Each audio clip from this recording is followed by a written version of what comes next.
Good morning, everyone. Dr. Patmos here on Sunday morning, October 5th, and I am really worked up about the Chicago raid the other night.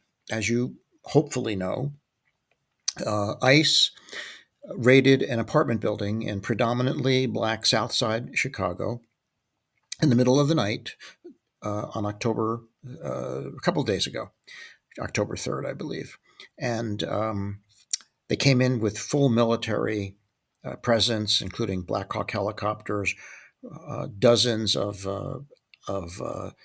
troops armed with assault weapons in camo, full military style stuff, flash bombs and so forth. In the middle of the night, entered an apartment building, kicked down doors, beat people up, dragged them out of the building, ransacked their apartments, took children and zip tied them together, marched them out of the building in the middle of the night, standing outside in the street naked and in their pajamas before hauling them off in a U-Haul van.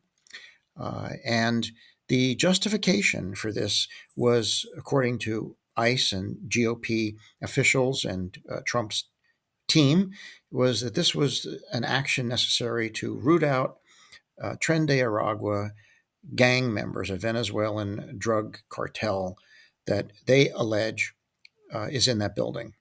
Well, so far, there's not a shred of evidence to support that.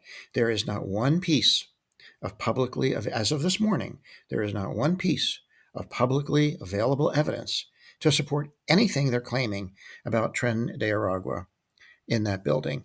Even if it's true that there were some, there are a lot of other people in that building who are not gang members, who are normal human beings, and were mistreated.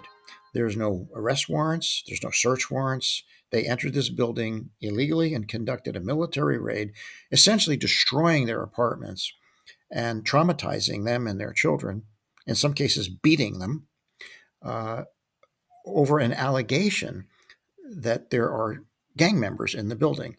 Well, I have news for you. As of this morning, there's not a shred of evidence that any of that is true.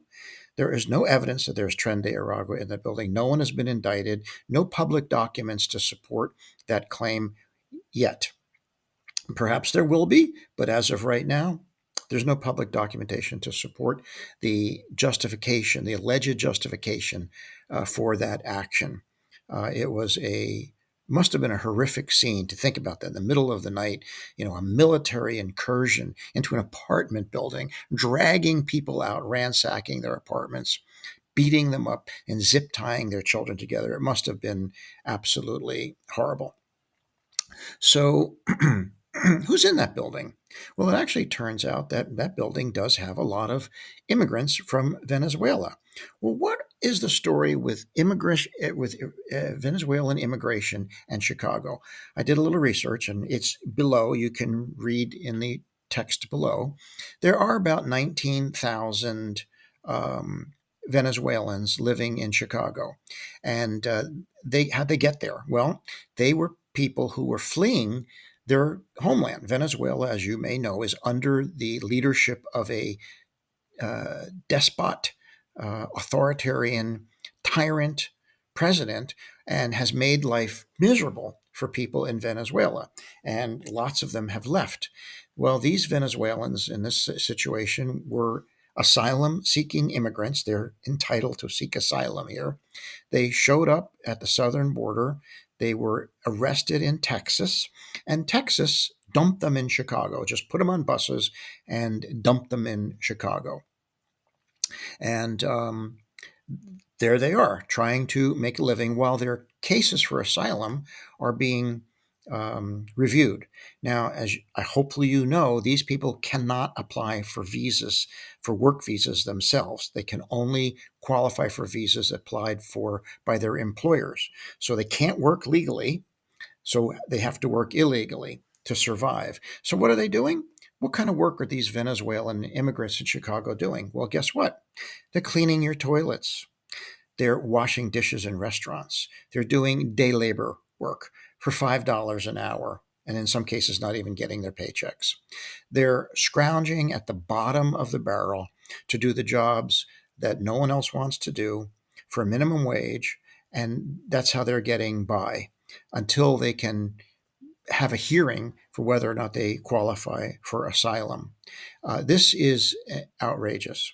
This is not the United States of America. This is not how we treat people. These people left one dictator tyrant terrorized in their own homeland to come to the United States and find another dictator tyrant terrorizing them here.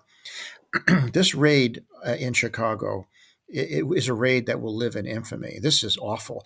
To bring military troops in and ransack an entire building, traumatize innocent people and children, to try to find some gang members that are allegedly in the building is overkill to an unfathomable degree.